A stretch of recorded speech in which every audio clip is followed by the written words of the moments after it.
นอกจากการสนับสนุนช่องของเรานะครับผ่านการกดไลค์กดแชร์แล้วก็ Subscribe นะครับผมปัจจุบันนะครับผมช่องของเราได้เปิดช่องทางใหม่ๆนะครับผมเพื่อให้ผู้ชมนะครับผมและแฟนๆของช่องนะฮะสามารถให้การสนับสนุนช่องเล็กๆช่องนี้นะครับให้ได้ไปต่ออย่างต่อเนื่องนะครับและมั่นคงนะครับผมด้วยระบบสมาชิกนะครับผมที่ช่องเราเพิ่งเปิดขึ้นมานะฮะซึ่งทุกคนสามารถที่จะกดสมัครนะครับผมสมาชิกนะครับผมที่ปุ่มจอยนะครับผมหรือปุ่มสมัครสมาชิกนะครับผมที่มุมขวาล่างใต้คลิปนะครับผมหรือมุมขวาบนในหน้าต่างของช่องนะครับผมเพียงเดือนละ50 บาทเท่านั้นนะครับผมโดยมีสิทธิพิเศษมากมายไม่ว่าจะเป็นตราประทับแสดงระดับหลังชื่อนะครับผมเป็นรูปเรือชิปเปอร์ที่ออกมาแบบอย่างสวยงามนะครับผมพร้อมกับอีโมจินะครับเป็นรุ่นพี่แฮมชิปเปอร์นะครับผมสุดน่ารักนะครับซึ่งใช้ในการพูดคุยนะครับผมในช่องคอมเมนต์พร้อมสิทธิพิเศษต่างๆมากมายที่กำลังจะตามมาในอนาคตนะครับผมอีกอย่างหนึ่งคือทั้งการชมคลิปแบบ Exclusive นะครับก่อนใครนะครับผมหรือโอกาสที่จะได้ทำกิจกรรมต่างๆร่วมกันในอนาคตนะครับผมก็สำหรับสมาชิกเท่านั้นนะครับผมที่เก็บสิทธิ์นี้เอาไว้ให้กับทุกๆท่านนะครับแต่หากระบบสมาชิกยังไม่หนำใจนะครับผมเรายังมีช่องทางอื่นให้สนับสนุนกันนะครับผมไม่ว่าจะเป็นระบบซุปเปอร์แตงนะครับผมซึ่งหากผู้ชมเนี่ยเจอสัญลักษณ์นะครับรูปหัวใจนะครับผมที่มีดอลลาร์ไซน์นะครับผมหรือสัญลักษณ์รูปเงินดอลลาร์อยู่เนี่ยข้างใต้คลิปใดคลิปหนึ่งเนี่ยสามารถที่จะคลิกนะครับผมเพื่อโดเนทนะครับผมแทนคำขอบคุณนะฮะเพื่อเป็นการสนับสนุนช่องได้นะครับหรือจะเป็นการโดเนทนะครับผ่านบัญชีธนาคารนะครับผมซึ่งได้ใส่รายละเอียดเอาไว้แล้วนะครับข้างใต้คลิปนี้นะครับผมเอาไว้ที่คำบรรยายใต้คลิปนอกจากนั้นนะครับผมเรายังได้เปิด Line Open Chat นะครับซึ่งชื่อว่า ATS Channel Family นะครับผมก็เลยขอเชิญชาวช่องทุกคนนะครับผมเข้าร่วมห้องแชทได้โดยไม่มีค่าใช้จ่ายใดทั้งสิ้นนะครับผมเอาไว้พูดคุยแลกเปลี่ยนข่าวสารกันนะครับผมในครอบครัวของเราและผมได้จัดทำสติกเกอร์ลายรุ่น Lovely พี่แฮมนะครับชิปเปอร์นะครับเอาไว้เป็นสติกเกอร์ที่ใช้พูดคุยกันด้วยนะครับจะได้ใช้คุยกันในกลุ่มก็น่ารักดีนะครับผมหรือจะเอาไปใช้คุยกับเพื่อนๆส่วนตัวก็ได้นะครับไม่ติดอะไรเลยนะครับผมตั้งใจทำออกมามากๆนะฮะเพียงชุดละ35 บาทเท่านั้นนะครับผมใช้ได้ตลอดชีพนะครับผมก็หวังว่าทั้งหมดนี้นะครับผมจะเป็นเรื่องราวดีๆที่จะเกิดขึ้นกับช่องของเราและชาวช่องของเราทุกคนนะครับผมเพื่อมุ่งหน้าต่อไปสู่ปี 2023 ปีนี้และก้าวต่อไปด้วยกันอย่างมั่นคงนะครับผมอย่าลืมสนับสนุนกันนะครับขอบคุณครับ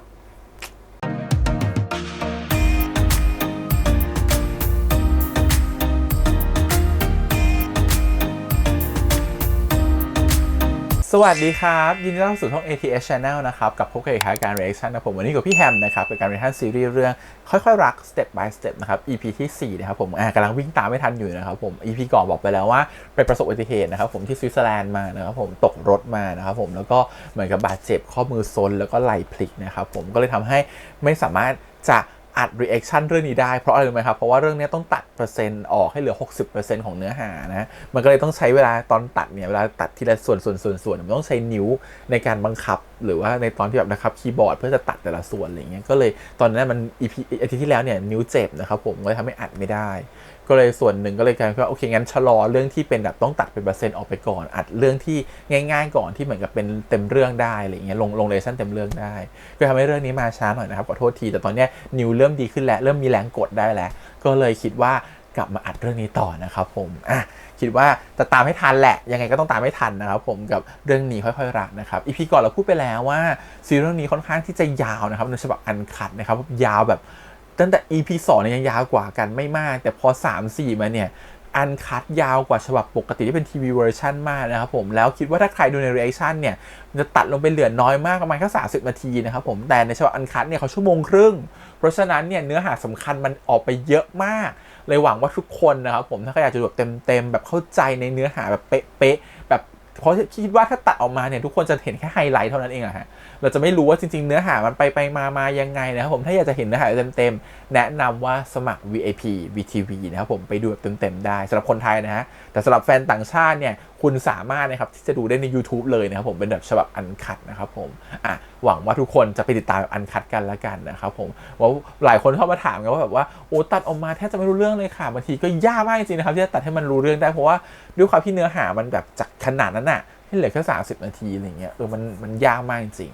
โอเคหวังว่าทุกคนจะเข้าใจในส่วนนี้ด้วยนะครับโอเคครับงั้นเดี๋ยวเรามาเรชั่นกันต่อ EP ก่อนเนี่ยเขาเหมือนจะดีขึ้นแล้วคุณเจ้านายอย่างเจ๋งเนี่ยเขาอยากจะปรับตัวเองและพัดก็รู้สึกว่าดีใจจังเลยที่เจ้านายแบบเป็นได้เจ้านายแบบนี้อะไรเงี้ยเจ้านายรู้สึกว่าจะปรับตัวเองเดี๋ยวลองมาดูกันว่า EP 4เนี่ยจะเป็นยังไงเพราะ EP 4เนี่ยลูกของเราเนี่ยของน้องพัดของเราเนี่ยจะเริ่มโฟกัสคุณเจ๋งมากขึ้นโดยไม่รู้ตัวแล้วเดี๋ยวเขาจะเผยชอบคุณเจ๋งโดยไม่รู้ตัวเช่นเดียวกันผมว่าเพราะฉะนั้นเดี๋ยวไปดูกันต่อดีกว่าว่าเรื่องราวมันจะเป็นยังไงต่อไปนะครับคือ EP ที่4ค่อยๆรัก step by step ก่อนอื่นเลยขอบคุณก่อนนะครับผมทาง D Hub House แล้วก็ Just Up นะครับผมรวมถึง VTV ที่อนุญาตทำ reaction ได้นะครับไปดูกันเลยครับผมกับค่อยๆรัก step by step EP ที่4ครับจัดเต็มไปเลย EP นี้ชั่วโมงครึ่งมาแต่ก่อนที่ทุกคนจะไปเนี่ยผมมีเรื่องอยากจะแจ้งทุกคนนิดนึงครับผมขอโทษนะครับถ้าก่อนหน้านี้ผมได้พูดหรือทำอะไรให้ใครไม่สบายใจที่ผมพูดตรงเนี่ยเป็นเพราะว่าผมอยากจะเห็นงานออกมาดีผมมองความสำเร็จของงานเนี่ยเป็นสิ่งที่สำคัญที่สุดแล้วมันก็ไม่เคยเป็นเรื่องส่วนตัวเลยครับ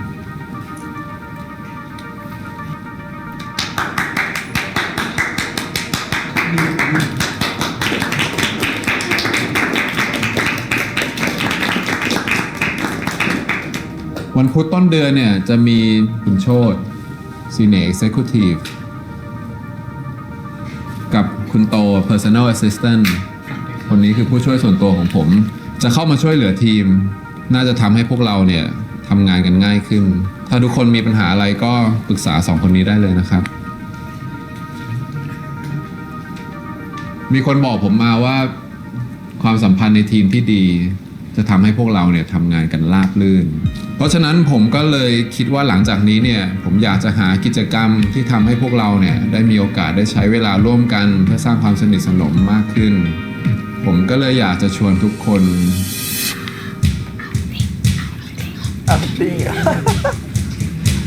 ตีแบตผมอยากจะชวนทุกคนไปตีกอล์ฟกันครับวันอาทิตย์นี้ตีกอล์ฟเป็นตีเป็นละโอ้ยตีกอล์ฟดีจริงตีกอล์ฟดีนะตีกอล์ฟไม่ใช่ไหมอยากจะเข้าหาลูกน้อยแต่เข้าหาไม่ถูกคุณเจงครับเปลี่ยนเป็นตีแบดแทนดีไหมครับ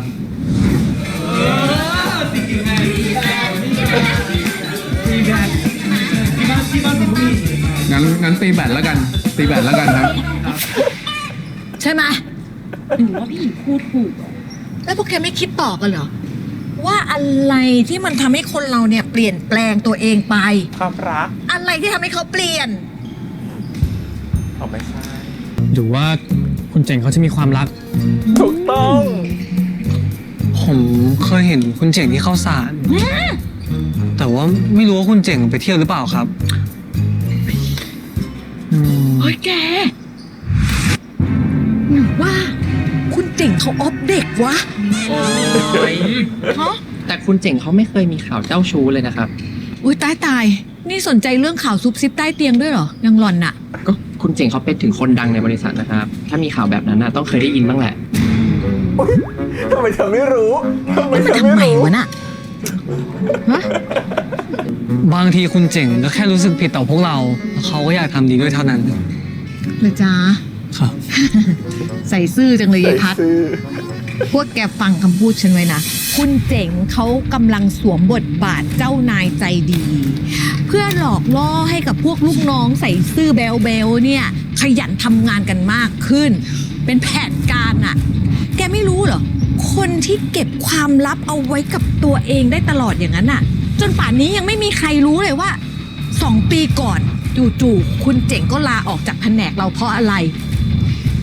จอมวางแผนโอ้ทำไมคุณเจ๋งไม่มีเหงื่อสักหยดเลยวะผมก็เป๊ะเชี่ยจะแข่งแกร่งเกินไปละเฮ้ยไม่เอาอย่าเมาเจ้านายพัดกลับกับพี่ไหมวันนี้จะติดรถพี่ไปลงเป่าพัดไม่ลืมใช่ไหมครับว่าต้องไปงานประมูลกับผมต่อต้องกลับไปอาบน้ำที่บ้านหรือเปล่าครับอ๋อไม่ลืมครับเดี๋ยวพัดอาบน้ำที่นี่ไปครับ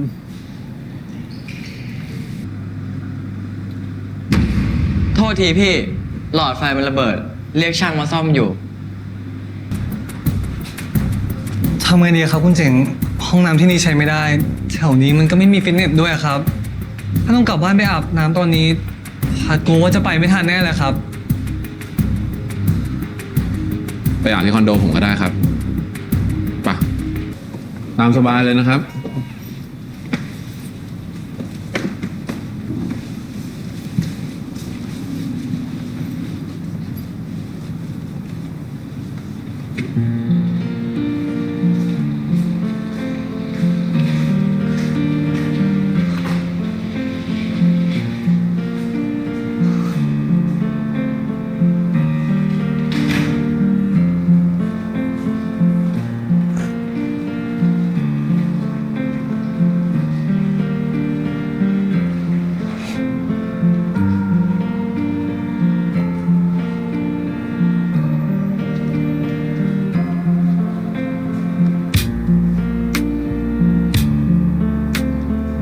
เดี๋ยวพัดขึ้นไปอาบน้ำข้างบนได้เลยนะครับ พัดครับ ครับ ขึ้นไปอาบน้ำข้างบนได้เลยนะครับ เดี๋ยวไปไม่ทัน ได้เลยครับ ตามสบายเลยนะครับ ไม่ต้องเกรงใจ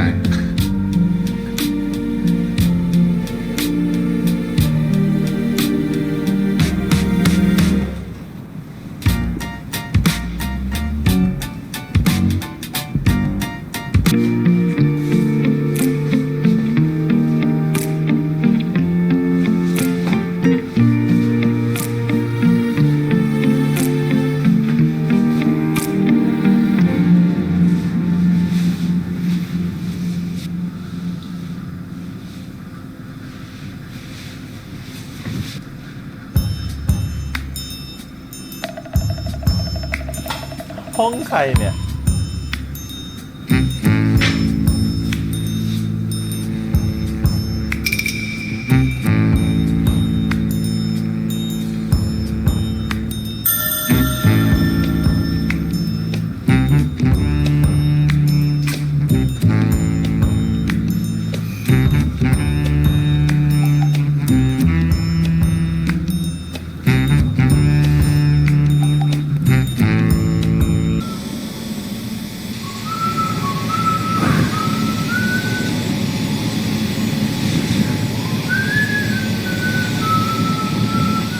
คุณเจ๋งครับ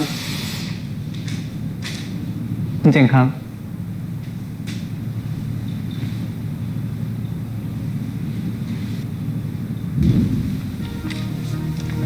พัดพร้อมแล้วนะครับ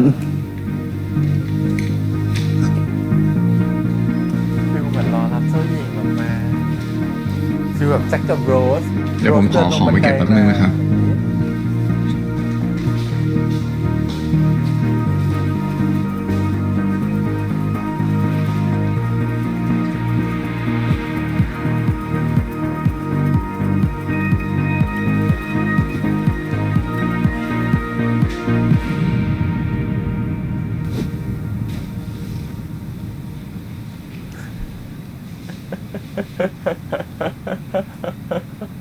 ของน้องชายปะของจาบปะ ผมพร้อมแล้วนะครับ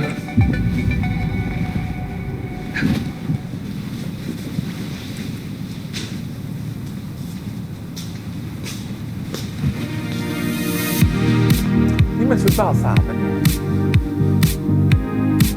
ไม่ชุดอย่างไรเขาเรียกว่าชุดพิธีการ อ๋อครับ พิธีการของใส่บัว ไปกันเลยไหมครับ ได้สิครับ แต่ก็ยังไม่ถึงขั้นทักซิโด with my girl. Oh, we pay a bit a sexy can change the way I am. I'm sexy, naughty, bitchy me.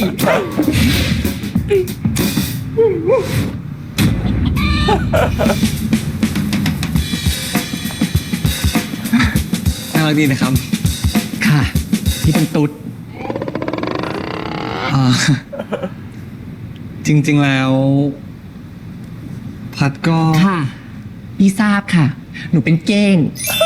มันคือคำที่พวกหนูเขาไว้เรียกคนที่ออกสาวไม่ค่อยมากใช่ไหมคะ ครับ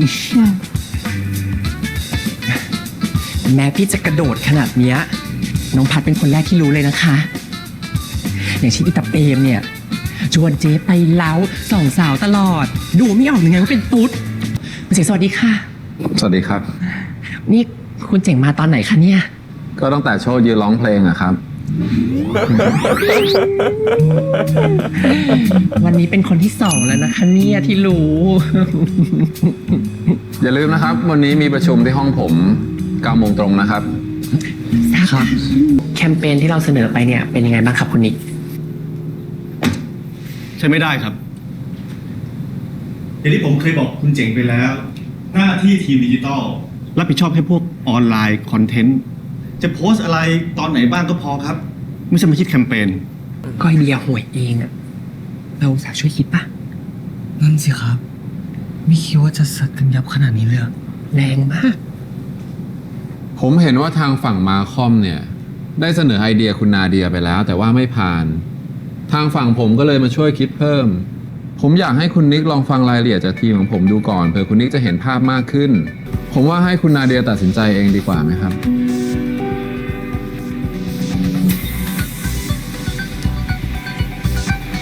มันเป็นเรื่องปกติของการออกในออฟฟิศนะครับที่จะเจดีไม่ชัดเจนแบ่งงานกันทำไม่ลงตัวทำเกินหน้าที่และเถียงกันอะไรอย่างเงี้ยยิ่งเป็นบริษัทการตลาดนี่เถียงกันหูมันเลยแหละ เฮ้ย ไม่เป็นไรหรอก แต่ก็เนาะดูจากทางโน้นแล้วอะเขาคงแบบไม่พอใจที่เราไปก้าวก่ายงานเขาจริงๆอะ พัดก็ไม่พอใจเหมือนกันอะที่คุณเจ๋งเอางานไปขายทั้งที่มันยังไม่สมบูรณ์อะคุณเจ๋งไม่ได้เปลี่ยนไปเลยอะคุณเจ๋งหลอกให้พวกเราตายใจ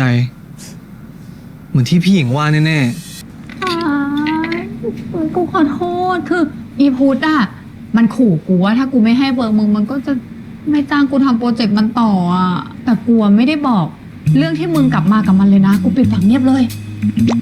ๆถ้าเจ๊บอกมากกว่านี้พัดก็จะไม่มาเจอเจ๊อีกต่อไปเหมือนกันอะ ไม่มีกูไม่ได้บอกแล้ว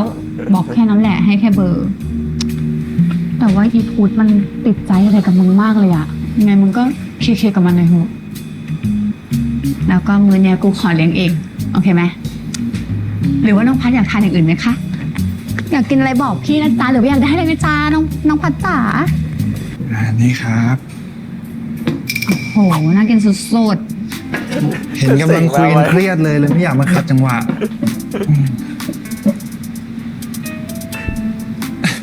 นี่สบายใจได้ วันนี้เจ๋งเขาไม่เข้า อ๋อครับ อีพัดเชฟที่งานวันเกิดพี่เต้ครั้งก่อนบอสมึงนี่หว่าหล่อชิบหายเลย ตอนแรกที่มึงเล่านะกูจะคิดว่าเป็นอีลุงปากจัดสิที่ไหนได้อะมึงทั้งหล่อทั้งใจดีแถมบอกว่าจะปรับปรุงตัวพวกมึงอีกอีพัดโธ่ปกเลย โอ้เจ๊เปลี่ยนกันง่ายขนาดนี้เลยเหรอ อะฉันมัน beauty privilege อยู่แล้วอยาก เจ๋งบอกกับพัดแบบนั้นเหรอ แบบหัวหน้าลูกน้องอะครับ แต่วันนี้คุณเจ๋งทำนิสัยแบบเดิมอีกแล้วนะครับ ควบคุมคนอื่น ไม่ไว้ใจให้ใครทำงานตัวเอง ก็นี่แหละ เป็นนิสัยของเจ๋งเขาแหละ แต่จริงๆแล้วตัวจริงของคุณเจ๋งเขาเป็นคนยังไงอะพี่เต้ คือช่วงเนี้ยคือพี่ว่าเจ๋งอะมันแบบแปลกๆยังไงก็ไม่รู้นะ ล่าสุดก็มาถามพี่ว่าแบบตัวเองมีข้อเสียอะไรเหมือนมีใครไปบอกอะไรเขาอย่างนั้นนะอ๋อ แต่ถ้าไม่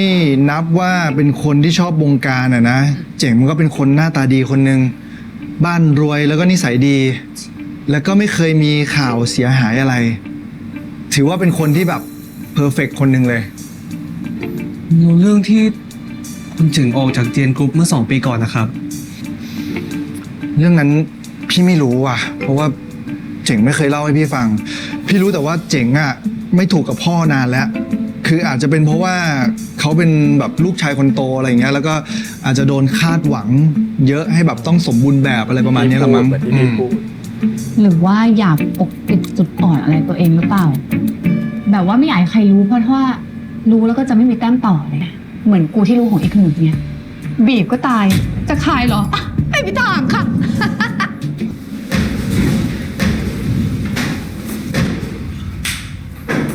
นี่ ไปถามพี่หญิงเขาแบบนั้นน่ะ หล่อนคิดว่าหล่อนจะทำอะไรคะ คือพัดกำลังจะหาจุดอ่อนคุณเจ๋งอยู่ครับ พัด เจอน้ำยาทาเล็บกับสบู่แชมพูของผู้หญิงในคอนโดของคุณเจ๋งแล้วพี่โชติเคยบอก ผมว่าคุณเจ๋งไม่เคยมีแฟน พัดเลยคิดอย่างอื่นนอกจากคุณเจ๋งจะซุกสาวไว้จริง นี่ตีให้ ๆ ขอโทษครับพี่โชติพัดรู้ว่าพัดกำลังสงสัยไม่เข้าเรื่อง แต่เดี๋ยวคุณเจ๋งเดี๋ยวดีเดี๋ยวร้ายแบบเนี้ยพัดรับมือไม่ถูกนะครับ แต่ถ้าพัดสามารถรู้จุดอ่อนคุณเจ๋งได้ พัดก็สามารถเอาไว้ต่อรองเวลาโดนคุณเจ๋งรังแกได้ไงครับ รังแกเขารังแกอะไรหล่อน โอ้ย อะไรร้อน ไอเรื่องสไลด์พรีเซนต์งานของฟอร์ดคราวที่แล้วอะนะถ้ากลัวเขารังแกทำไมไม่พูดกับเขาตรงๆล่ะคะ ก็คุณเจ๋งทำผิดซ้ำแล้วคุณเจ๋งเคยบอกว่าจะปรับปรุง แต่ ขอจะมาปรับปรุงวันให้ทุกทีเดียวทุกวันทุกอย่าง พัดพูดได้เหรอครับ แล้วทำไมถึงคิดว่าพูดไม่ได้ นี่แสดงว่าหล่อนไม่เชื่อใช่ไหมเนี่ยที่เขาบอกว่าเขาจะเปลี่ยนจริงๆอะหรือว่าหล่อนชอบคุณเจ๋ง ไม่ใช่นะครับพี่โชติมันไม่ใช่แบบนั้น ครับ ได้ครับ เดี๋ยวผมขอเข้าห้องน้ำแป๊บนึงแล้วกันคุณไปรอผมที่ห้องน้ำ โอ้ยบ้านนี้รับด้วยค่ะ โอ้ค่ะได้เลยค่ะ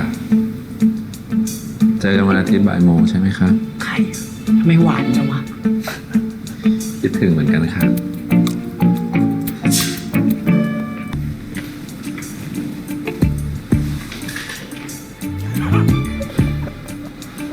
น้องบูมมาทำเป็นตลกกันเยอะมา เกื ก อบไปแล้วไหมล่ะบอกให้เงียบ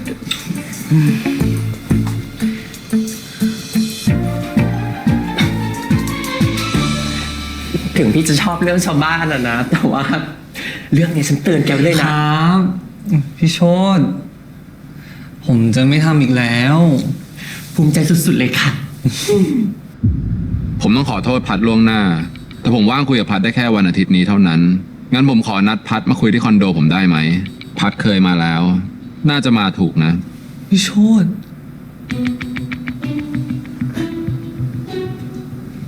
แล้วเมื่อกี้ในสายคุณเจ๋งเขาเข้าวันอาทิตย์ใช่ไหมล่ะ นี่ ถ้าคุณเจ๋งจับได้ว่าพวกเราได้ยินเรื่องนี้เข้าอ่ะ โดนไล่ออกได้เลยนะยะ รีบคุย รีบกลับ ไม่ต้องอยู่นาน เข้าใจนะคะ ดีเลยครับ ผมโอเคแล้วนะ yes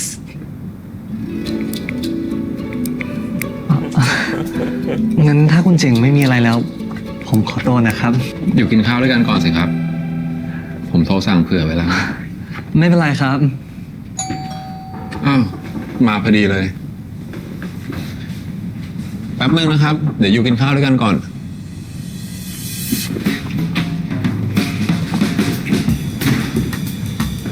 อ้าว ไม่โทรขึ้นมาก่อน กูจะได้ลงไปรับ คิดถึงจังเลยคนเก่ง ผมขอตัวนะครับ คุณเจ๋งสวัสดีครับ เพื่อนอากูเหรอคะ ใช่จัง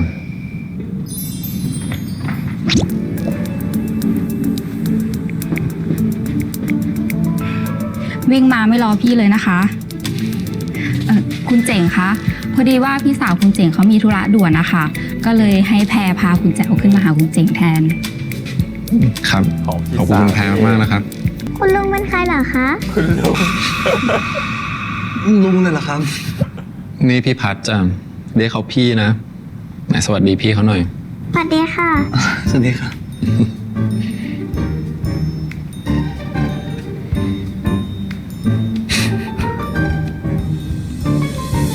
เรากินข้าวที่บ้านด้วยกัน ดีไหมครับ ดีค่ะ ดีค่ะ ชวนพี่เขากินด้วยนะ พี่พัดอยู่กินข้าวด้วยกันก่อนนะคะ เจอเด็กว่าอ้อน นะครับ เจอปฏิเสธเด็กก็ไม่ได้แล้ว ไหนกูขอดูเล็บหน่อย เป็นไงรอบยัง รอบแล้ว วันนี้ทาใหม่ไหม พาไหม ลืมยาทาเล็บไปบ้านกูเนี่ย วันนี้ก็กลับไปด้วยนะ ได้เลย เอาข้างนี้บ้าง อย่างวะ ตัวบอกว่าคุณเจ๋งเป็นคนทำครับ เห็นว่าอยากให้พวกเราสนิทกันมากขึ้นนะครับ วิธีใช้ให้ทุกคนเขียนให้กำลังใจคนที่คุณอยากสื่อสารด้วย ตามหน้ารูปบุคคลที่แปะอยู่ โอ้พี่โชติหน้าพัดดิอ้วนมากเลยอ่ะ กล้า ลองดูหน้าพี่หญิงค่ะ เหี่ยวจะถึงพื้นอยู่แล้ว เขานี่มันหมดหรอก เขียนในใครจ๊ะลูก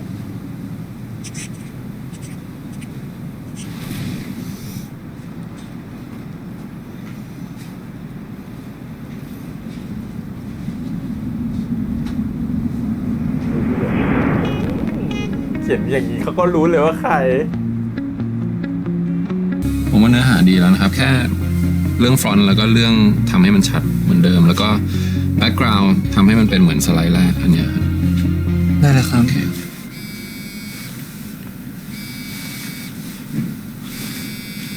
ผมขออนุญาตรับโทรศัพท์แป๊บนึงนะครับ ได้เลยครับ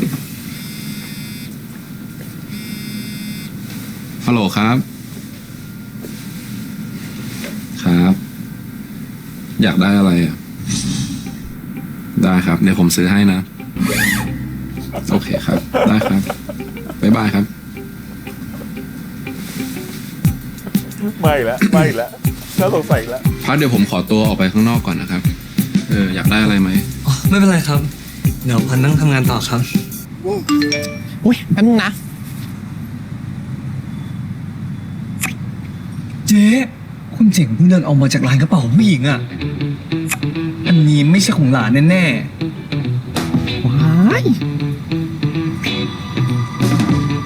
ว้ายอีพาร์ทลบด่วนเลยค่ะ นั่นมันกรุ๊ปโปรเจกต์ฟอร์ด ๆเชี่ยจริงด้วย จัดการเดี๋ยวนี้เลยค่ะ เจ๊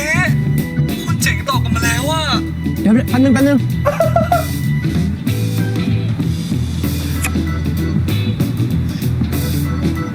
โอ๊ยหล่อนโดนแน่ จัดการเดี๋ยวนี้แค่นี้นะ สวยแน่ ขอโทษครับ ปกติต้องสวยมากอ่ะ พอดีผมสงสัยมาสักพักแล้วครับ ว่าทำไมช่วงนี้ดูพัดสนใจผมเป็นพิเศษ ผมทำอะไรให้พัดรู้สึกไม่ดีหรือเปล่าครับ ไม่ใช่นะครับ ผมพูดตรงๆกับคุณเจ๋งเลยได้ใช่ไหมครับ ได้สิครับ พัดโกรธคุณเจ๋งมากครับ คุณเจ๋งทำนิสัยแบบเดิมเลยครับ เอางานของพัดไปพูดโดยไม่ปรึกษากันก่อน พัดเข้าใจนะครับว่าคุณเจ๋งทำเพื่อปกป้องทีม แต่ไอเดียมันยังไม่สมบูรณ์ งานที่มีจุดอ่อนแบบนี้มันยังไม่ควรเอาไปนำเสนอครับ พัดเลยตั้งใจจะหาจุดอ่อนของคุณเจ๋งเพื่อมาป้องกันตัวเอง เวลาคุณเจ๋งทำแบบนั้นกับพัดอีก แล้วเจอไหมล่ะครับ จุดอ่อนของผมอะ ไม่เจอครับ คุณเจ๋งเพอร์เฟกเกินไป จริงๆ เนี่ยผมคิดว่างานของพัดอะมี potential มากจริงๆ นะครับ แล้วถ้าเกิดเรามีโอกาสได้ขายงานคุณนาเดียในที่ประชุมใหญ่เนี่ย ผมก็ตั้งใจว่าจะให้พัดเป็นคนพรีเซนต์เองนะครับ ผมต้องยอมรับว่าผมยังไม่สามารถแก้นิสัยไม่ยอมปล่อยงานให้คนอื่นได้ ที่จริงผมก็มีจุดอ่อนอยู่ แล้วพัดก็รู้อยู่แล้วว่ามันคืออะไร ทำไมพัดถึงรู้ล่ะครับ ก็เรื่องที่ผมมักจะชอบพูดตรงเกินไปทำให้มีแต่คนเกลียดเนี่ยนะครับ อ๋อ เรื่องนี้เองเหรอครับ สิ่งที่คิดว่าเป็นจุดแข็งที่แท้มันก็เป็นจุดอ่อนได้เหมือนกันเพอร์เฟกจนไม่มีใครกล้าเข้าหา ที่เข้ามาก็มีแต่มองเรื่องผลประโยชน์ แล้วผมก็เหนื่อยเหลือเกินครับกับการที่จะต้องปั้นหน้าเข้าสังคม นี่ไงจุดอ่อนของเขา โดยในวันนี้ค่ะ เรามีคุณจึ้ง Marketing Director เข้าร่วมการฟังการประชุมด้วยค่ะ ถ้าทุกคนพร้อมแล้วเชิญคุณโชติค่ะ For the main parts that we'll just from the last time, it will look like this. The strategy and key message is still be fresh, be lively, pick lively path. It's a new idea that the digital team would like to present as an option. And for this section, I will be presenting about the additional option of the online campaign. ตัวนี้ถ้าแปล They are health conscious, like to travel in nature, drive. We are slower than the other brand in entering the market, but that's also our strength. Use to promote on social media. Be fresh, be lively, pick lively plus. yes เรื่องไอเดียเนี่ย ผมไม่มีติดอะไรนะครับ แต่ถ้าจะให้พัดที่เป็นเด็กใหม่ ไม่มีประสบการณ์อะไรมาก่อนเลย แล้วมารับงานโปรเจกต์ใหญ่ๆแบบเนี้ยผมเกรงว่า มันจะไม่เหมาะสักเท่าไหร่นะครับ Let me and my team talk about it, think about it for a little bit, and we will get back to you as soon as possible. For now, thank you so much, everyone. จุดอ่อนของนายเราคือร้องเพลงเคียง หันมองไปทางใดก็เจอคนรักกัน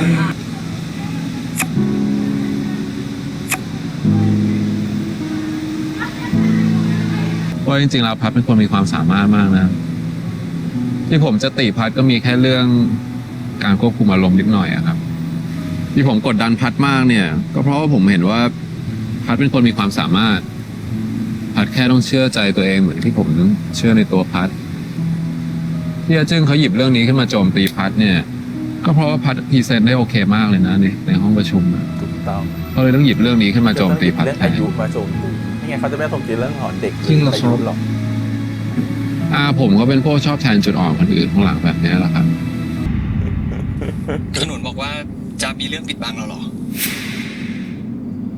โอเคเจนโทรมาดึกๆอ่ะ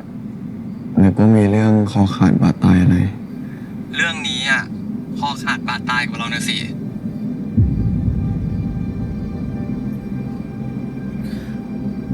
โอเคเจน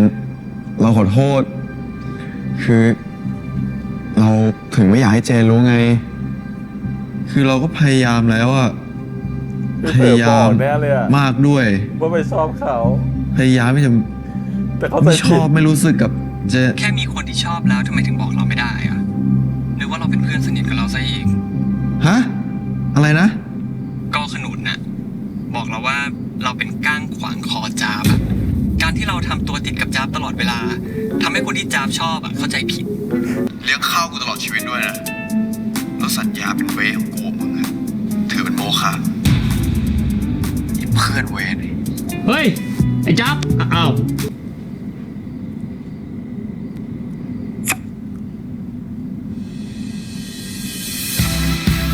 yes นาเดียโอเคแล้วนาเดียเชื่อ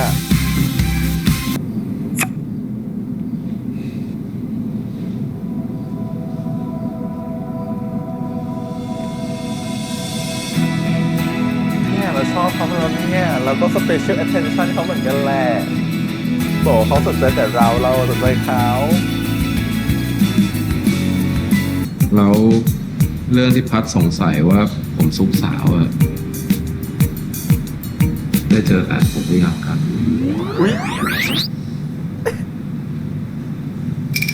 อย่าบอกนะครับมันเรื่องจริง ก็มีแต่ลูกน้องจอมยุ่งเต็มแผนกไปหมดแบบนี้เนี่ย ผมจะเอาเวลาที่ไหนไปหาแฟนล่ะครับ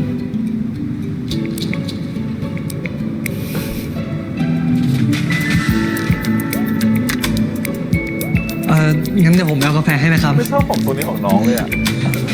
ชอบของทรงเดิมมากกว่าน่ารัก ไม่คิดว่าจะเป็นวิจารณ์จริงๆอะเนี่ย บ้านเจอ่ะเป็นขาประจำของเจนกรุ๊ปอยู่แล้วถ้าพูดแบบไม่ค่อยภูมิใจเท่าไหร่ก็ใช้เส้นแหละ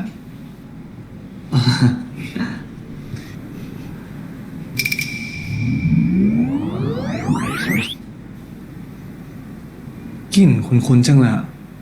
จ้ามันก็หอมดีนะ อ๋อไม่ใช่ ไม่เหม็นกลิ่นมันคุ้นๆเฉยๆอ่ะ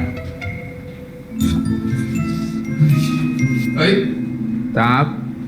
วันนี้กลับบ้านใหญ่ใช่ปะ ใช่ครับ งั้นฝากนี้ไปให้ม้าหน่อย กระเป๋าของคุณแม่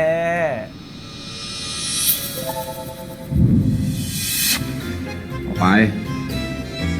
เขาก็ทำให้เห็นเนี่ยว่าไม่ใช่ของผู้หญิงอื่นนะเจ๊คุณเจ๋งเพิ่งเดินออกมาจากร้านกระเป๋าผู้หญิงอ่ะ รู้แล้วนะ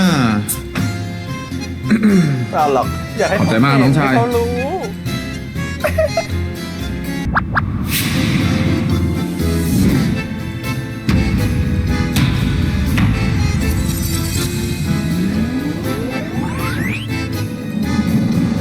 ว่าแล้วเป็นห้องของสาวจริงด้วย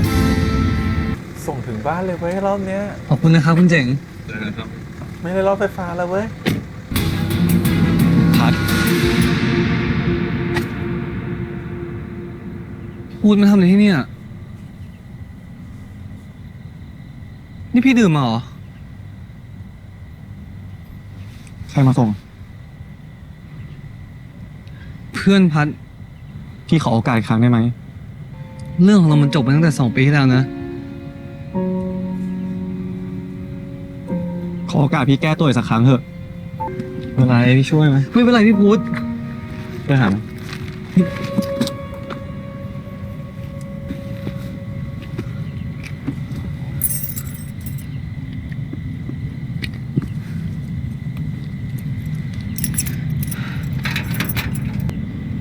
พี่พุธอย่าทำแบบนี้เลย ผมแนะนำคู่พุทธคิสครับ มีตัวเลือกนักแสดงอื่นอีกไหมครับ จากตัวเลือกเนี้พุทธคิดเนี่ยน่าจะเป็นช้อยที่ดีที่สุดแล้ว ผมเป็นห่วงน้องพัดนะครับ กลัวว่าเขาจะรับมือไม่ไหวมากกว่า ถ้าเราทำให้มันเห็นภาพมากๆ และเอานักแสดงจริงอ่ะมาบล็อกบอร์ดเขาอาจจะซื้อไอเดียเราก็ได้นะ คุณเจ๋งก็เหมือนเกิดมาแล้วอยู่ที่เส้นชัยเลยนะครับ พี่บอกผมทีอะเพราะมันจะคุ้มอะ พัดอยากให้งานมันออกมาดีปะล่ะ สงสัยเนี่ยครับวุ่นวายต่อนะครับผมเรื่องเขาก็เขียนมาแล้วว่าเดี๋ยวจะเป็นการถ่ายโฆษณาเนาะเพราะโปรเจกต์มันลอนช์แล้วนะครับผมให้สามารถให้ดำเนินการได้เพราะนาเดียโกไปด้วยกันแล้วนะครับ continue ต่อกับงานโปรเจกต์นี้แล้วก็ให้พัดดูแลเพราะฉะนั้นก็คือเดี๋ยวต้องได้ดูแลโปรเจกต์นี้ก็มีการถ่ายโฆษณาชูตติ้งอะไรกันแล้วก็หาพรีเซนเตอร์แล้วคงหนีไม่พ้นนะครับพุทธก็จะต้องมาเป็นพรีเซนเตอร์ให้กับแบรนด์นี้แล้วเดี๋ยวคงต้องแบบมีการถ่ายอะไรไม่ได้สักอย่างแหละแล้วต้องให้พัดเข้าไปช่วยแล้วก็คงจะได้เห็นความสัมพันธ์ระหว่างพัดกับพุทธมากขึ้นเพราะว่าเราไม่รู้ว่าจริงๆเราพัดกับพุทธเลิกกันเพราะอะไร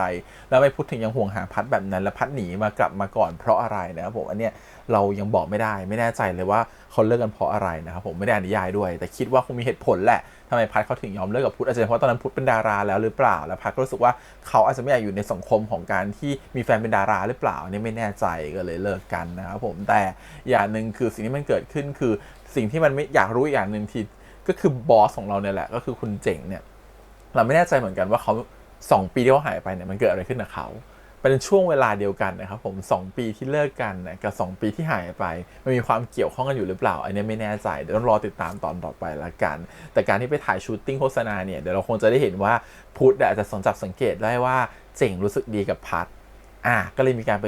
ปะทะคารมกันนิดหน่อยใน EP นะเพราะว่าตอนนี้จริงๆแล้วเนี่ยรู้สึกว่าเท่าที่ดูมาใน EP 4นะครับเราจะสังเกตเห็นว่าเจ๋งรู้สึกดีกับพัดขึ้นเรื่อยๆนะครับผมคนไปบอกเขาว่าเอ้ยนี่อยู่มาโฟกัสไอหรือเปล่าเนี่ยแอบชอบไอหรือเปล่าถึงมาคอยตามไอนู่นนี่นั่นอะไรเงี้ยจริงๆการตามของพัดเนี่ยคือการหาจุดอ่อนของเจ๋งถูกไหมครับแต่จริงๆแล้วเนี่ยเจ๋งต่างหากที่โฟกัสพัดโดยไม่รู้ตัวและโฟกัสเยอะเป็นพิเศษด้วยจนตอนนี้อาจจะแอบชอบไปแล้วระดับหนึ่งด้วยซ้ำอะไรเงี้ยแต่พัดเนี่ยก็เริ่มปลื้มคุณเจ๋งแหละรู้สึกว่าคุณเจ๋งเขาก็มีด้านดีด้านน่ารักของเขานะที่เราไม่เคยเห็นแล้วก็เริ่มแอบชอบในมุมที่เขาเป็นตัวเขาเองมุมที่ตัวของเจ๋งเป็นคนที่น่ารักอะไรเงี้ยพัดก็เริ่มแอบชอบหรือแอบมีความรู้สึกดีๆด้วยแต่เราสำหรับเรานะตอนนี้ความรู้สึกใครไปไกลกว่านะถ้าให้พูดนะเราว่าเจ๋งตอนนี้ไปไกลกว่าพัดนะครับผมพัดยังไม่รู้สึกอะไรแบบนั้นรู้สึกว่าเป็นแบบนั้นตอนนี้พัดเหมือนกับโฟกัสที่งานโฟกัสที่โปรเจกต์ที่ตัวเองได้รับมามากกว่าแต่คุณเจ๋งเนี่ยเป็นเหมือนกับว่าตอนนี้เหมือนใจส่วนหนึ่งก็คอยจะมองหาพัดตลอดเวลาแล้วพัดไม่อยู่ก็ไปเดินออกหานู่นนี่นั่นอะไรเงี้ยความรู้สึกคือเนี่ยตอนนี้เจ๋งไปไกลกว่าแล้วความรู้สึกทีนี้ EP นี้ค่อนข้างจะโฟกัสไปที่เรื่องการปรับปรุงตัวของเจ๋งเองแต่ได้รับแบบว่ารับ คำคอรหาของทุกคนมาคำติเตียนของทุกคนมานะครับผมก็เริ่มจะปรับปรุงตัวโดยการที่อยากจะให้ทีมมันเป็นทีมกันมากขึ้นหมายว่าจะเป็นพาไปตีแบดนะครับผมหรือว่าชวนไปตีกอล์ฟเนาะโธ่เธอก็ไม่มีความเข้าใจลูกน้องเลยว่าลูกน้องคนไหนจะตีกอล์ฟได้ทุกคนก็มีความชวนไปตีแบดนะครับพัดก็ช่วยเสนอไปได้ไปตีแบดกันอะไรเงี้ยเดี๋ยวคงมีกิจกรรมอื่นๆตามมาแหละคงจะมีเอาติ้งแหละแต่นี่คือการทำแบบตีแบดก่อนแล้วก็มีการเริ่มแบบมีบอร์ดชาร์ตให้มาเขียนโพสต์อิทถึงแต่ละคนอะไรเงี้ยแล้วก็เริ่มทำให้เห็นถึงความสงสัยของคนในองค์กรว่าตกลงคุณเจ๋งเนี่ยเขาเปลี่ยนจริงเปลี่ยนไม่จริงเขาเป็นยักษ์เหมือนเดิมหรือเปล่าหรือตอนนี้เขาไม่ใช่ยักษ์แล้วอะไรอย่างนี้นะครับผมซึ่งทุกคนก็เริ่มสงสัยแบบตกลงเนี่ยเป็นยังไงคนที่สงสัยมากสุดก็คือพัดนั่นเองแล้วพัดก็พยายามจะตามสืบแล้วก็ตามหาข้อมูลเพื่อจะหาจุดอ่อนแต่สุดท้ายก็รู้สึกว่าเจอว่าเขาเพอร์เฟกต์จนเกินไปแต่จะบอกว่าเราเป็นคนดูไพ่ทาโร่มาไพ่ยิปซีมาจะรู้ทันทีว่าจุดอ่อนของคนน่ะถ้าขึ้นว่า perfect มันก็คือจุดอ่อนเหมือนกันนะครับผมเพราะคนบางคนเหมือนที่ตัวพัดตัวเหมือนที่เจ๋งเขาพูดเลยว่าเนี่ยแหละที่เขา perfect เนี่ยคือจุดอ่อนเพราะอะไรไหมพอเขายิ่งแบบ perfect เท่าไหร่คนก็ยิ่งกลัวเขามากขึ้น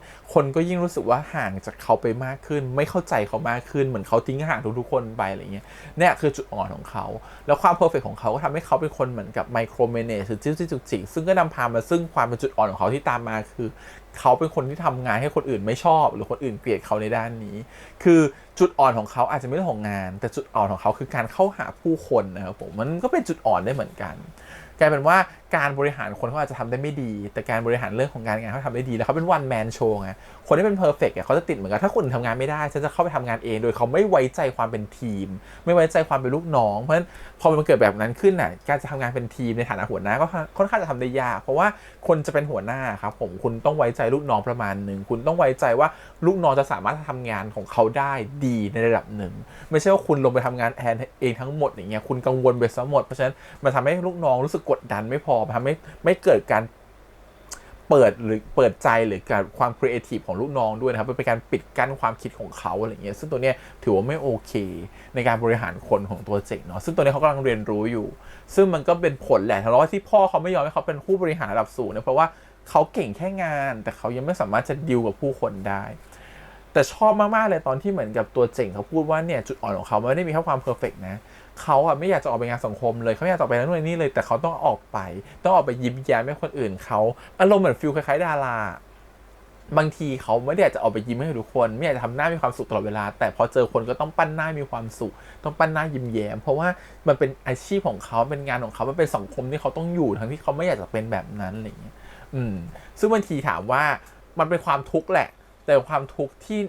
พูดง่ายๆคือความทุกข์ที่ไม่ได้เกี่ยวข้องกับเงินแต่เป็นความทุกข์ที่เกี่ยวข้องกับความรู้สึกและจิตใจเราไม่สามารถจะเอาความทุกข์มาชั่งน้ำหนักกันได้เนาะว่าใครทุกข์มากกว่าใครแล้วเราเชื่อว่าทุกคนมีความทุกข์หมดในรูปแบบที่แตกต่างกันแค่ความทุกข์นั้นอยู่บนพื้นฐานของชีวิตที่ดีหรือเปล่าหรืออยู่บนพื้นฐานของชีวิตที่มีเงินมีทองหรือเปล่ามันก็จะเป็นตัวเร่งให้ความทุกข์นั้นมากกว่าคนอื่นถ้าสมมติเป็นความทุกข์บนการที่ไม่มีเงินด้วยนะก็ยิ่งเข้าไปใหญ่อะไรเงี้ยแต่สำหรับเรามองว่าจริงๆแล้วตัวคนที่ดูเพอร์เฟกต์อย่างเจ๋งมันก็มีความทุกข์เช่นกันแต่มันเป็นความทุกข์ที่เขาไม่ได้พูดออกไปไม่ได้บอกออกไปแล้วบางทีสิ่งที่เขาทำตัวอยู่ตอนนี้ที่ทำตัวเก่งมากๆเลยเขาปิดจุดอ่อนในตัวเองอยู่กำลังเหมือนกับทำตัวเก่งเพื่อปิดจุดด้อยปิดจุดอ่อนของเขาอยู่นะครับผมซึ่งจุดอ่อนของเขาคือการที่เขาต้องการใครสักคนหนึ่งต้องการทีมต้องการใครสักคนหนึ่งที่เชื่อใจเขาแต่เขากลายเป็นคนหนึ่งที่เหมือนกับว่าทำงานคนเดียวมาตลอดเลยโดยที่เขาไม่รู้ตัวนั่นแหละเขาสึกว่ามันและอีกอย่างหนึ่งจุดอ่อนของเขาคือความกดดันจากครอบครัวความกดดันจากพ่อมันเป็นจุดอ่อนที่เขาเก็บเอาไว้แต่เขาต้องฝังมันเอาแบบหลบมันเอาไว้แล้วให้ตัวเองดูแข็งแกร่งตัวเองดูเผชิญโลกได้ตัวเองมีความสามารถอะไรเงี้ย จริงๆแล้วเรื่องจะเป็นคนออนแอร์คนหนึ่งก็ได้นะครับผมเนี่ยตรงนี้คือสิ่งที่เราสึกว่าตัวละครตัวนี้มีมิติดีและน่าสนใจมากๆส่วนน้องพัดของเราเนี่ยก็น่ารักมีความอารมณ์แบบว่าEP นี้จะเห็นความน่ารักของน้องพัดเยอะมากๆนะครับผมในการที่เหมือนกับว่าจะแบบไม่อยากให้เจ้านายรู้กังวลว่าเจ้านายจะเป็นเหมือนเดิมนู่นนี่นั่นมีความอั้นตันใจส่วนเรารู้สึกว่าจะเห็นประโยชน์นี้ของพัดบ่อยมากคือ Can I ask คือฉันขอเล่าได้ไหมฉันขอถามได้ไหมคือเขาเป็นคนที่กลัวว่าไม่เปิดใจให้เจ๋งแหละไม่เปิดใจว่าเจ๋งจะพูดความจริงไม่เชื่อว่าเจ๋งจะเปลี่ยนตัวเองจริงๆมาเลยทำให้เขาไม่กล้าพูดอะไรออกไปคนแบบนี้มีไหมมีนะครับมีเยอะด้วยเพราะบางคนเนี่ยรู้สึกบางทีนะบางทีเราเห็นจุดอ่อนหรือจุดผิดพลาดของทีมอื่นหรือขององค์กรอะไรเงี้ย แต่เรากลับไม่พูดเรากลับที่จะหยุดนิ่งๆไว้แล้วปล่อยให้แบบว่าฉันรู้แต่ฉันไม่พูดไม่แนะนำอะไรกันปล่อยให้เขาทำกันเองอะไรแบบเนี้ยมันก็มีนะครับผมซึ่งอันเนี้ยมันคล้ายๆกับตัวพัดเลยคือเขาเลือกที่จะเก็บเอาไว้แล้วไม่ยอมพูดคือปล่อยไปแล้วกันเดี๋ยวฉันไม่เข้าใจเองเดี๋ยวปล่อยเขาเป็นแบบนั้นไปเองเขาควรจะมีวิธีแล้วก็เลือกที่จะไม่เชื่อแทนหรือมองไปทางเนกาทีฟแทนซึ่งอย่างนี้มันผิดนะครับจริงๆแล้วบางทีเรื่องบางเรื่องเราถามได้เรื่องบางเรื่องเราพูดได้เรื่องบางเรื่องเราขออนุญาตได้เราเชื่อว่าทุกอย่างมีคอนเซนต์หมดคือการขอความยินยอมหมดว่าคุณสามารถจะพูดได้หรือถามได้หรือเปล่าถ้าเขาเปิดโอกาสให้ถามเราควรจะถามเราควรจะพูดเหมือนกับพี่โชตินะเข้ามาแบบบรีฟพัดได้ดีมากเลยว่าเฮ้ยยูอย่าโฟกัสเรื่องพวกนี้เลยยูต้องโฟกัสเรื่องนี้ให้มันถูกต้องอะไรแบบนี้สำหรับเรารู้สึกว่าพี่โชติเนี่ยเป็นเมนทอร์ให้กับตัวพัดได้ดีมากๆเหมือนเข้ามาคอยแบบว่าช่วยปรึกษาช่วยให้ความเห็นในเรื่องของงานอะไรเงี้ยช่วยให้สามารถปรับชีวิตเข้าการทำงานได้อีกระดับหนึ่งอะไรเงี้ยว่าจริงๆแล้วควรทำตัวยังไงคุณควรสงสัยหัวหน้าคุณหรือเปล่าคุณควรคิดอะไรแบบนี้อะไรเงี้ยคิดว่าเดี๋ยวพี่โชติจะเป็นที่ปรึกษาที่ดีมากๆในหลาย EP ต่อไปในอนาคตนะครับเกี่ยวกับเรื่องความรักเพราะพี่โชติเขารู้ไงว่าน้องเป็นเก้งว่าน้องพัดก็ชอบผู้ชายใช่ไหมลูกตอนนี้เขามีคำถามที่สงสัยเลยแบบว่าหรือว่าจริงๆแล้วเธอชอบคุณเจ๋งนี่คือการสังเกตของพี่โชตินะแต่พี่โชติก็แฟนนะครับแฟนของพี่โชติก็หน้าตาดีก็มีแฟนก็ถือว่าพี่โชติเข้ามาในพีนี้ถือเป็นสีสันนะครับน้องบรูซทำได้ดีมากกับบทนี้รู้สึกว่าเขารับบทตัวนี้ออกมาแล้วรู้สึกว่ามันเป็นมันดูน่ารักแล้วก็มันช่วยทำให้ชูมิติความน่ารักของซีรีส์ขึ้นมาอีกเยอะเลยนะครับผมก็ EP นี้ก็หลักๆจะประมาณนี้แหละครับผมเกี่ยวกับเรื่องของความสัมพันธ์แล้วก็เรื่องของการตามสืบว่าตกลงเจ้านายของเราเนี่ยเป็นอะไรกันแน่กระเป๋าเนี่ยชอบฉากเมื่อกี้มากเลยที่เหมือนกับว่าฉากใกล้ๆจบเจ๋งเขาจะเหมือนกับว่าคุณไม่เชื่อใจผมใช่ไหมคุณคิดว่าผมมีผู้หญิงใช่ไหมผมทำงานขนาดนี้ผมจะหาผู้หญิงที่ไหนผู้หญิงที่ผมมีก็คือแม่แต่แบบกลัวว่าเขาจะไม่รู้ไงกลัวเขาจะสงสัยต่อไปเราก็เลยเอาถุงแอร์เมสนะครับผมมาให้น้องจ๊าบต่อหน้าต่อตาเขาให้รู้ว่าฝากแม่ด้วยนะจะได้ที่ซื้อกระเป๋ามาเนี่ยไม่ได้ให้ผู้หญิงอื่นนะให้แม่ดูเป็นคนละครอบครัวขึ้นมาแล้วทำคะแนน1แต่จริงๆแล้วการที่อยู่ดีเจ๋งมาทำแบบเนี้ยลึกๆก็อยากจะให้พัดรู้แหละว่าเคลียร์ไปนะครับจริงๆแล้วผมไม่มีใครผมโสดนั่น1เลยนะ2คือจริงๆแล้วเจ๋งก็เหมือนก็มีวิธีแหละวิธีเฟลิร์ตพัดอ้อมๆคือเขาแอบชอบพัดเขาก็อยากจะเคลียร์คัดกับพัดว่าจริงๆแล้วเขาไม่มีใครนะเขาค่อนข้างคลีนนะเปิดใจให้ได้รู้สึกดีด้วยได้นะอะไรแบบนี้ซึ่งเขาน่ารักดีนะในมุมของการที่หาวิธีมาแบบรอจังหวะที่น้องมาแล้วค่อยเอาถุงแบรนด์เนมมาให้อะไรเงี้ยให้เพื่อจะแบบเป็นการปล่อยคนไกลๆว่าอย่าเข้าใจฉันผิดถ้าไม่แคร์จะทำแบบนี้หรอวะก็ไม่หรอกอะไรเงี้ยจริงๆเขาก็ค่อนข้างจะแคร์พัดอยู่พอสมควรนะรวมถึงการที่เหมือนกับไปช่วยรับหลังด้วยการคุยกับนาเดียเนาะว่าแบบอย่างนี้แต่ไม่ได้พูดตรงๆนะว่าขอความช่วยเหลืออะไรเงี้ยก็เป็นการพูดเหมือนกับแบบฉันต้องการทำงานเป็นทีมนะฉันอยากจะปรับปรุงทีมให้มันดีขึ้นอะไรเงี้ยและนี่ก็เป็นส่วนสำคัญมากๆที่จะบอกว่าทีมฉันจะทำสำเร็จหรือไม่สำเร็จอะไรเงี้ยเป็นการพิสูจน์น้องเขาอีกทีนึงอะไรเงี้ยคิดว่านาเดียเข้าใจแหละนาเดียก็เลยแบบ say yes กับโปรเจกต์นี้สิ่งที่ไม่โอเคนิดนึงคือเรื่องของซีรีส์เรื่องนี้ช่วงจังหวะที่พูดภาษาอังกฤษเยอะๆตอนพรีเซนต์งานนะครับผมรู้สึกว่าเขาน่าจะใส่ซับไทยมาให้หน่อยนะครับผมเพราะว่าบางคนเนี่ยจะเข้าใจเนื้อหาแล้วรู้สึกว่าถามว่าสำคัญไหมอาจจะไม่สำคัญหรอกมันคือการพรีเซนต์งานเนาะแต่สำหรับเรารู้สึกว่ามันมีบางประโยคที่มันประโยคที่ถ้าคนดูแล้วคนได้เห็นความหมายภาษาไทยหรือสำหรับคนที่แปลอังกฤษไม่ออกนะหรือว่ามันจะเป็นคำพูดที่ดีๆนะครับผมแล้วก็จะเป็นคำพูดที่กระตุ้นความคิดหรือการเข้าใจมิติของการทำงานมากขึ้นก็ได้นะครับผมก็อยากจะให้สิ่งที่ควรจะใส่คำศัพท์หรือ